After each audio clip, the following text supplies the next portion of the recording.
How's it How are you going? doing? I think I got to move back a little bit.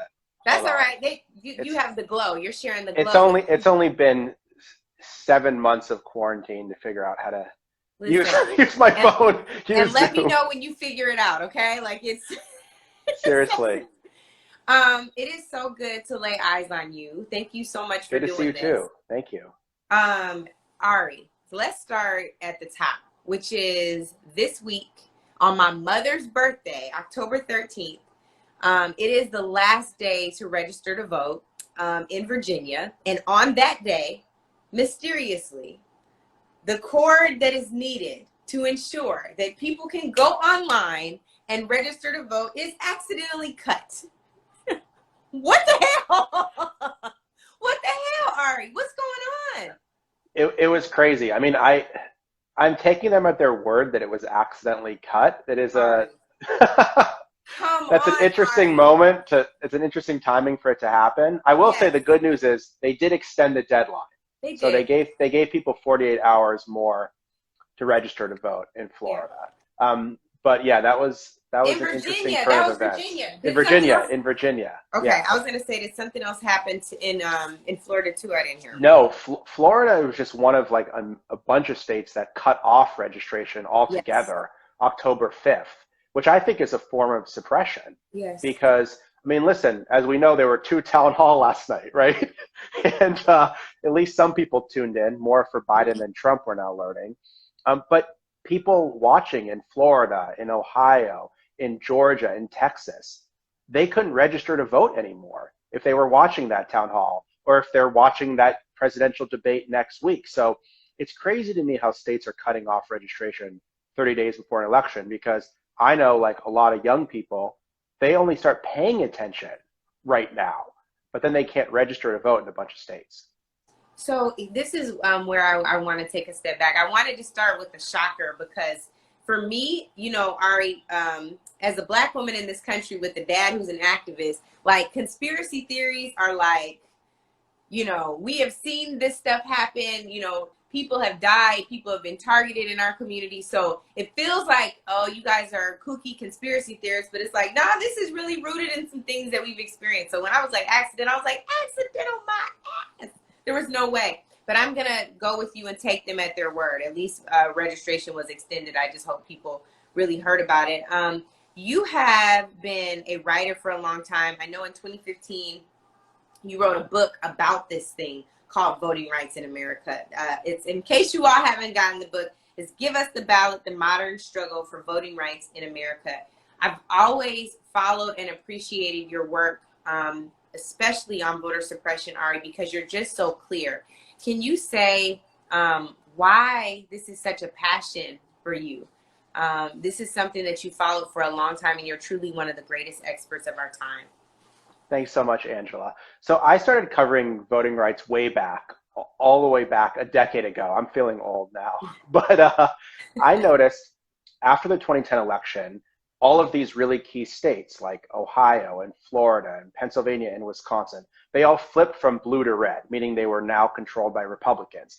And the first things all of these states did was make it harder to vote through things like strict voter ID laws and cutting back on early voting and purging the voting rolls and closing polling places. And this seemed to me like a major scandal that wasn't getting any attention, that essentially it was an attempt to try to create an electorate that was older, whiter, more conservative, as opposed to younger, more diverse, and more progressive. And these state legislatures, by changing their voting laws, were basically trying to nullify the election of the first Black president. That was going on. They weren't going to try to change their policies. They were going to try to change who could and couldn't vote. And then I got a lot deeper into the history of voting rights. And when the Supreme Court heard a challenge to the Voting Rights Act, I became a lot more interested in the history of voting rights. And of course, if you understand the history of voting rights in this country, you understand how many people have been suppressed historically, how many people have Ari, died. put a pin in that for a moment, because I think this is the part that's important. Because so often, especially in our community, we say people died for your right to vote. That's okay. It's IG Live. Whoever's talking, they're good. My 5-year-old. Nora, I'm on a thing. Can you please go? She's 6 now. She wants you to know. She said, "You are not going to suppress my age, Mom. Dad." Go talk to Mom. Go talk to Mom, okay? Thank you. She said, "I am not 5. You are not going to suppress She is true. She's not 5. She's now 6. She got a shout out on Chris Hayes' show on Monday night for her birthday. So happy birthday. She was very excited about that. But Nora, you need to go upstairs now and go talk to Mom. Okay, thank you.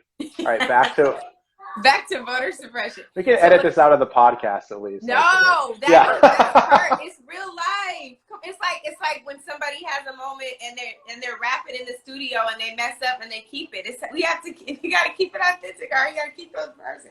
So really quick, we just started talking about the history, and I was saying how in our community so often we say people died for your right to vote, but there's still a lot of context that people don't have because it wasn't in their history books.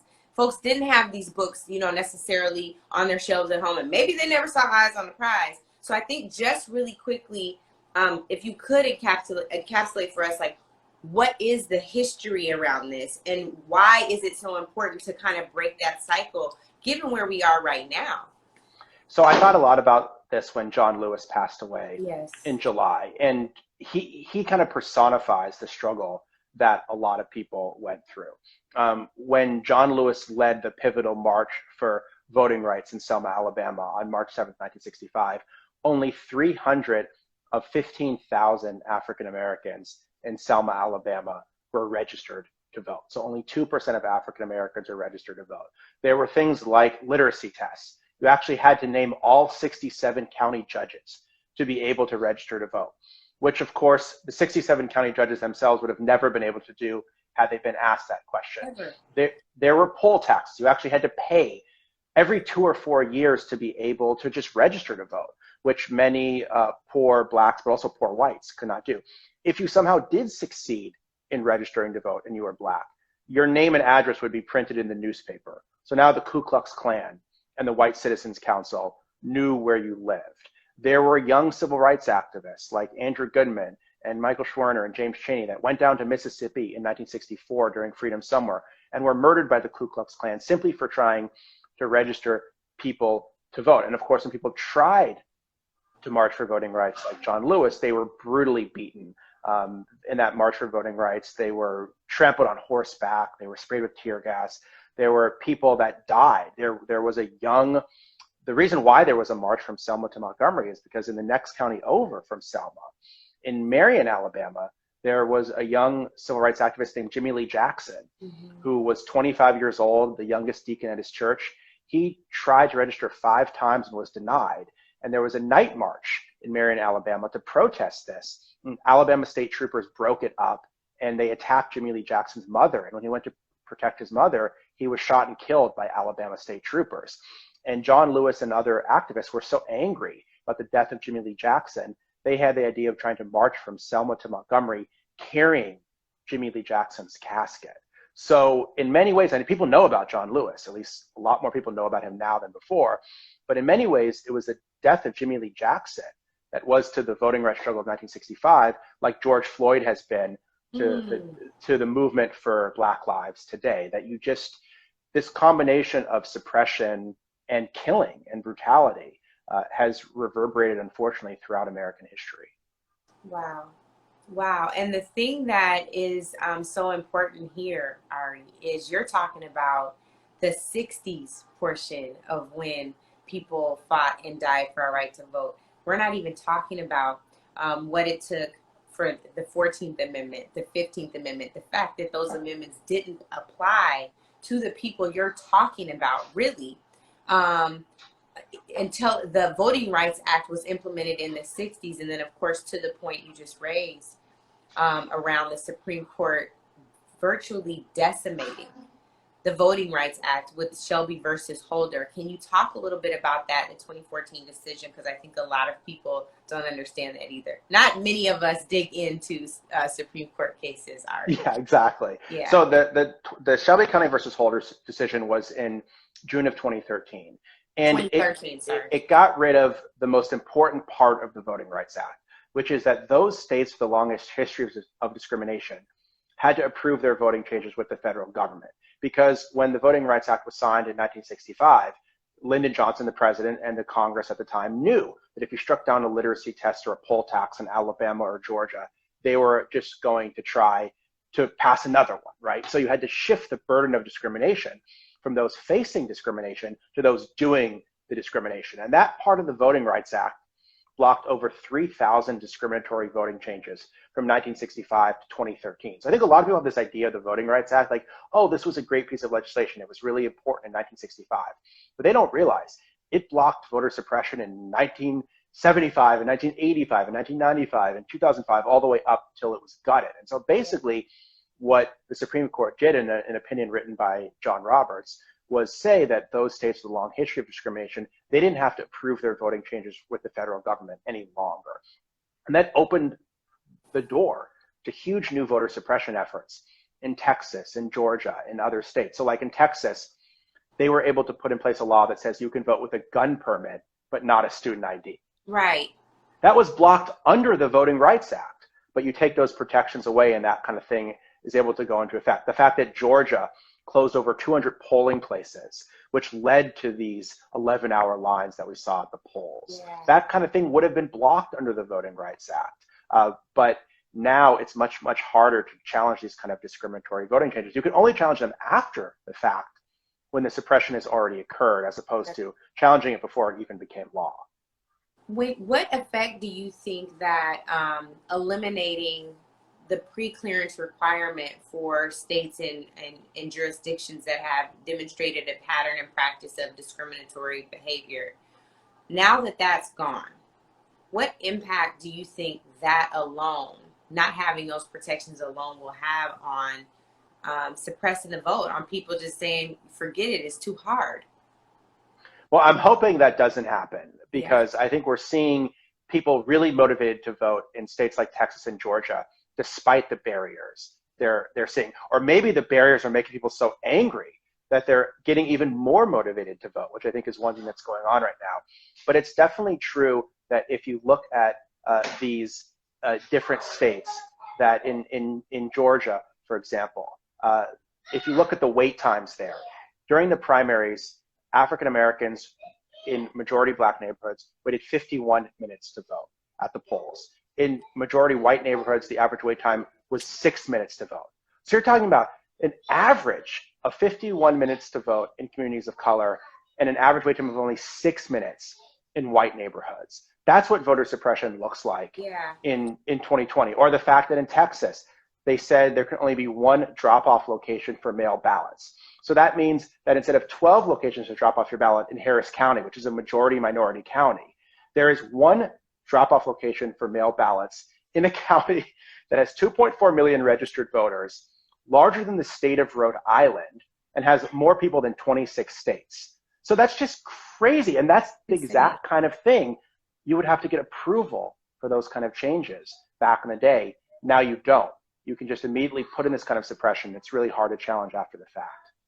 Ari, what do you think, from all of your research, from all the times you spent studying this, what is the reason why? Like, if you're just like, this is why they're doing this, what do you say is the reason? Because I think a basically all-white Republican Party is really afraid of the changing demographics of the, Nora, you have to go, okay? Daddy, I need tape. 1 second. I love Nora. Nora is me, y'all. I love She's Nora. Lock the door. She can't come in anymore. No, come back, Nora. Come back. I'm locking her out.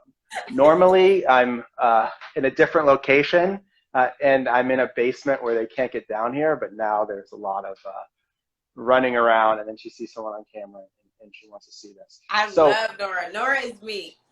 The question of who is this targeting? You have a Republican Party that's basically an all-white party that is devoted now to playing off of racial grievances, to defending white supremacists, to more and more seeming like their entire party is based in opposition to the changing demographics of the country. Yes. And so as the demographics keep changing, as African Americans, Latinos, Asian Americans, more progressive whites, younger people start becoming a larger segment of the society, Mm-hmm. there are more and more aggressive attempts to try to disenfranchise those constituencies.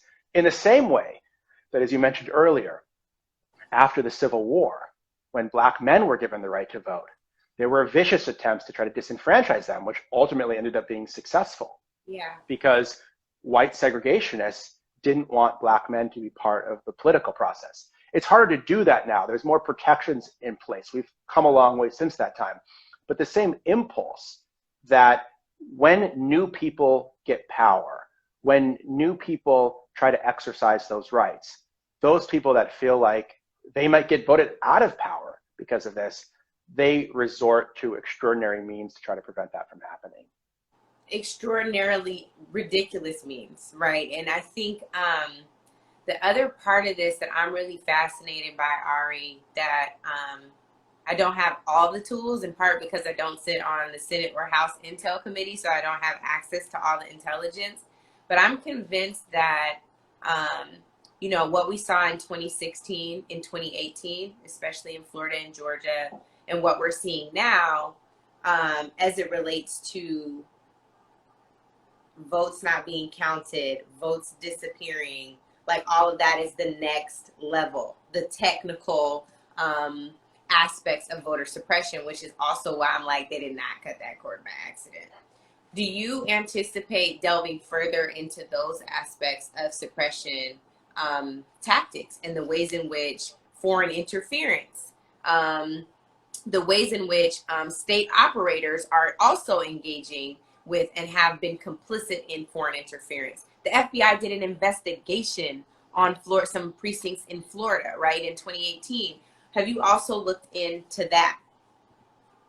Yeah, I've been looking into that. It's a little bit more shadowy and a little bit harder to uncover than some other stuff. But in 2016, I think the FBI has acknowledged that Russians tried to get access to the voter registration databases of all 50 states. And they were able to get information, at least in one state, in Illinois, and then some counties in Florida and other places. And we don't know if any votes were changed because of that. And the US system is very decentralized, which makes it harder. You can't just like hack into one giant database. You have to kind of go state by state by state and then county by county by county. But people are already trying to do that. And basically, Trump was encouraging that. He was encouraging the Russians to go after Hillary's emails and who knows how much more. And there's been this convergence between the propaganda coming from the Trump campaign and the propaganda coming from the Russians and others about mail ballots, for example. A lot of the disinformation that's being spread on social media is being amplified by foreign actors. Now, honestly, I think like we don't need Russians to spread disinformation in our elections when the president of the United States is already doing that. But they're definitely amplifying what he's doing. And nothing has been done to try to prevent foreign election interference. There was a bill that passed the House called the SHIELD Act, and it's been sitting on Mitch McConnell's desk for almost a year. So it's pretty crazy all this stuff happened in 2016, and we haven't really done much, if anything, since then to try to crack down on foreign election interference. And you know, to that point too, Ari, there was SHIELD Act is not HR 1. No, HR 1 is the For the People Act. And that also has protections and funding for states to ensure that they can strengthen their systems to prevent foreign interference. And there are protections in what is now called the John Lewis Voting Rights Act that is also sitting on Mitch McConnell's desk, and the HEROES Act all have these protections in place. Nothing, though, Ari, to the point we talked about earlier with the Supreme Court, nothing is as important to them as getting another justice on the Supreme Court. What is her, and what's Amy Coney Barrett's record on voting rights? This is the Supreme Court nominee you all from Trump, by the way. Well, it was pretty crazy. I mean, she refused to answer to some super basic questions. She was asked, can the president of the United States unilaterally delay the election? She refused to answer when he doesn't have the power to unilaterally delay the election. Only Congress has the power to change the date of the election, which she could have very easily said. She was asked if voter intimidation is a crime. And she refused to answer that. And yes, voter intimidation is a crime. There's a specific statute about it in the Constitution. She was asked if the president should commit to a peaceful transfer of power. And she refused to answer that, which that is so basic. You're going to be one of 9 justices upholding the law, and you can't even tell the president to commit to a peaceful transfer of power. Another thing is she was part of the legal team in Bush versus Gore in 2000.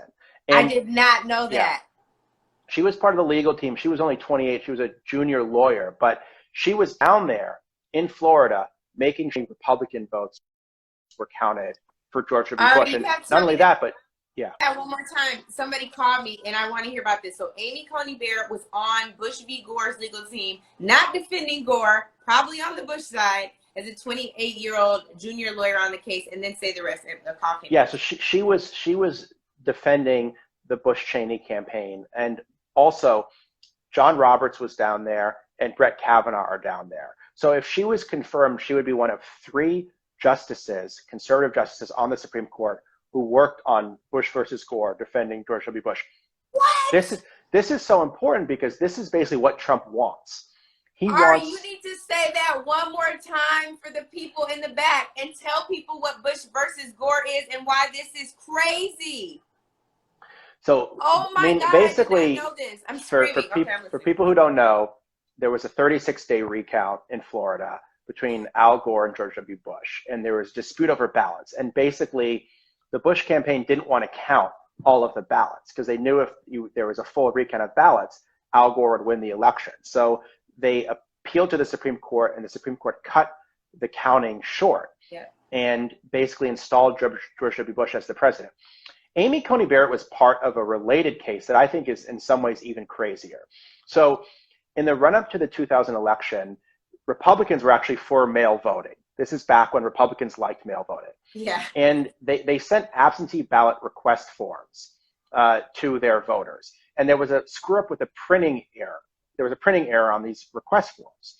So all of these ballot requests were sent in and they were missing the voter identification number that you needed. So that normally would mean you don't get a ballot because you didn't submit a proper request form. Yeah. Republican officials with the Florida Republican Party were allowed to go into election offices in 2 counties and alter these ballot request forms. In one county, they actually took them out.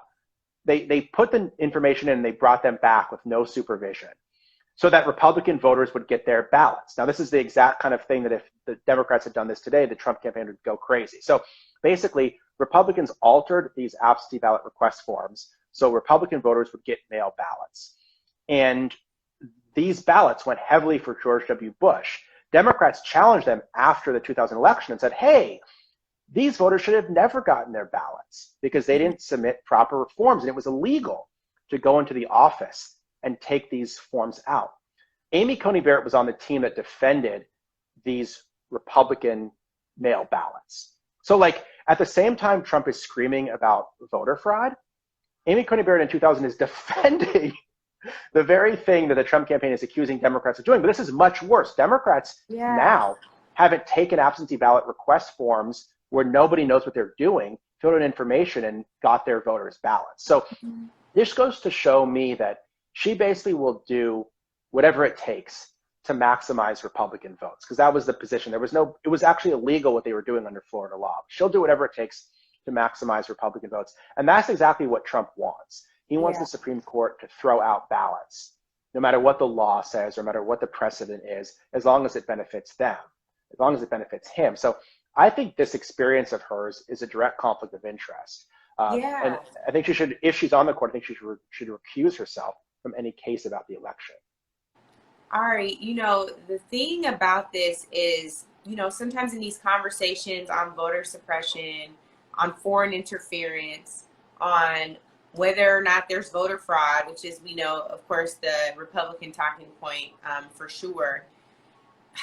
So sometimes people have to feel like, what happened to this whole idea of one person, one vote? Especially when we talk about, we still have the Electoral College. There are some arguments that people make that are good ones. How do you keep people engaged, interested, and from a really honest place about how important this is to utilize our voices and our votes, even when we're fighting against something like this that feels like, hey, Goliath, I'm David, right? Like, I got these 5 stones. Yeah. What do you say to that? Well, I mean, it's true. There is a lot of things that are unfair about our political system. I mean, my vote in New York doesn't matter nearly as much as someone's vote in Wisconsin because of the Electoral College. I mean, people only come to New York to fundraise because New York's going to go blue, even though we have the second most people of any state. It's also true if you look at the Senate that every state gets 2 senators, right? So California has 2 senators with 40 million people, and Wyoming has 2 senators with 600,000 people, meaning that a voter in Wyoming has 70 times the voting power of a voter in California in the U.S. Senate. So there's a lot of things that are screwed up about our system. That said, your vote is going to matter at some point. On your ballot, there's always going to be at least one race that's competitive or one race that's close. It might be in a primary, it might be in a general election, but your vote is always going to matter. And even if it doesn't matter, I think this stuff matters in terms of legitimacy. Like, who wins the popular vote? It doesn't decide the election. I think it should, but it's a marker of what the country believes. That's right. And the fact that Trump lost the popular vote by 3 million showed that he never had the support of a majority of Americans. And he was only elected because of the anti-democratic structure of our country. And so I think it's important to keep that in mind. And I think it's important to keep in mind that we have a lot of undemocratic features in our system, but we can change some of them. We might not get rid of the Electoral College overnight.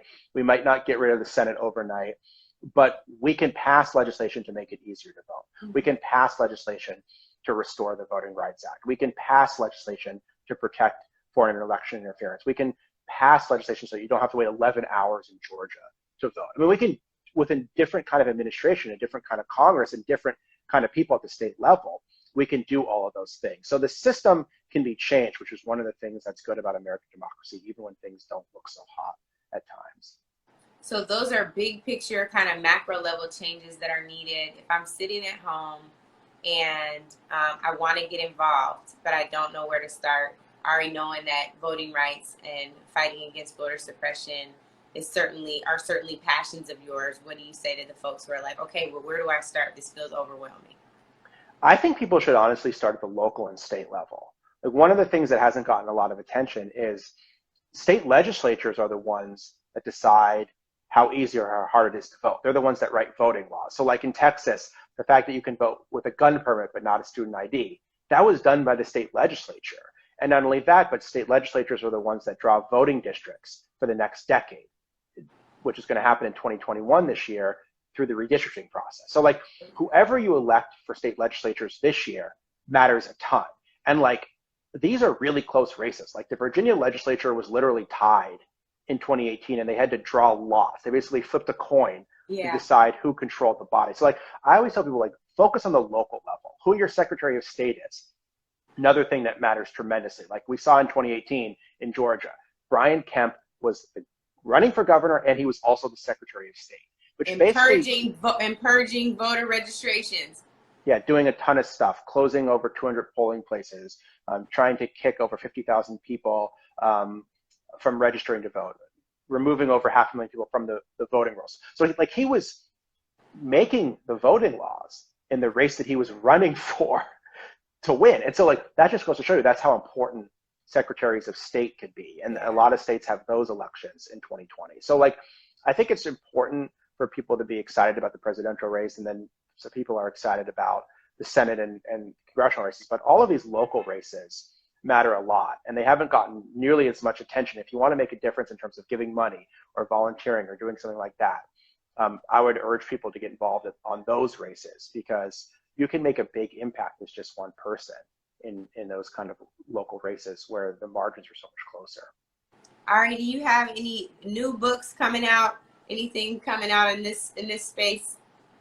Not for a while. I'm working on a new book about kind of all the anti-democratic features of our political system and how it can be changed. But I kind of got my hands full at the moment with everything that's going on.